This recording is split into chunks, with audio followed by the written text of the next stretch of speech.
who steal secrets and publish them in the newspaper. It happened before. In 1971, a whistleblower published on the front page of the New York Times about the United States political military involvement in Vietnam and how the government has systematically lied not only to the public but also to Congress. Triggering our age of high-stakes secrecy, explosive news, leaks, and trafficking of classified information, WikiLeaks has forever changed the game. It allows whistleblowers to anonymously leak covert data, shining a light on the dark recesses of government secrets and corporate crimes.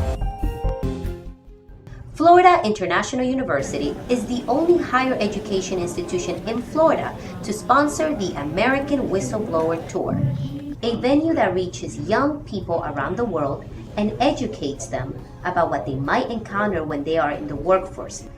Recently, Edward Snowden, a private contractor for the NSA, the National Security Agency, rocked the world by blowing the whistle and disclosing documents on the government's espionage programs on world leaders as well as on American citizens. We're here at the Florida International University for the Whistleblower American Tour that will take place today. Today we'll have the opportunity to speak with former whistleblowers Jesselyn Radack, Thomas Drake, and the president of the Government Accountability Program, Louis Clark, who will explain to us the importance of this program and what we as civilians need to know and how to become informed. Attending the event, journalism and law students had the opportunity to learn firsthand on the merits and consequences of denouncing wrongdoings. Attorney Jesselyn Radack, the current legal counsel for Edward Snowden, explains the repercussions of being a whistleblower. When I blew the whistle on prosecutorial misconduct at the Justice Department, I ended up being put under criminal investigation. I was never told for what. I was referred to the state bars in which I'm licensed as an attorney, and I was put on the no-fly list. So it was obviously a very draconian response to treat me like a terrorist. And in fact, I was called a traitor and a turncoat and a terrorist sympathizer in the New York Times. What does the First Amendment mean to you today, after everything that you've gone through? Wow, the First Amendment means everything. I'm a free speech absolutist.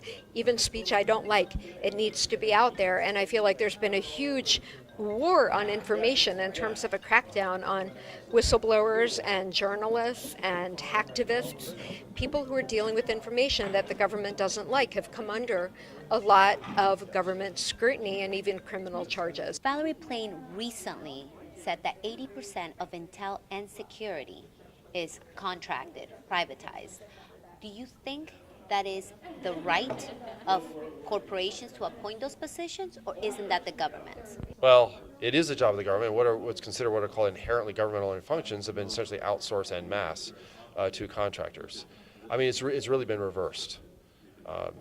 You're now seeing basically where we've sold out national security to private contractors who have a huge profit motive. It's a revenue stream and it's guaranteed. And it's basically a redistribution of vast amounts of wealth from the American taxpayer into their coffers. And for what? What can citizens do? What can those who are going to be the leaders of tomorrow today do, especially here at FIU, where you have the chance to debate and discuss and explore all of these in a way that you may not later when you actually have a job and you're out there in the real world, as it were. This is the time to explore fundamentally what matters the most. Freedom is not free.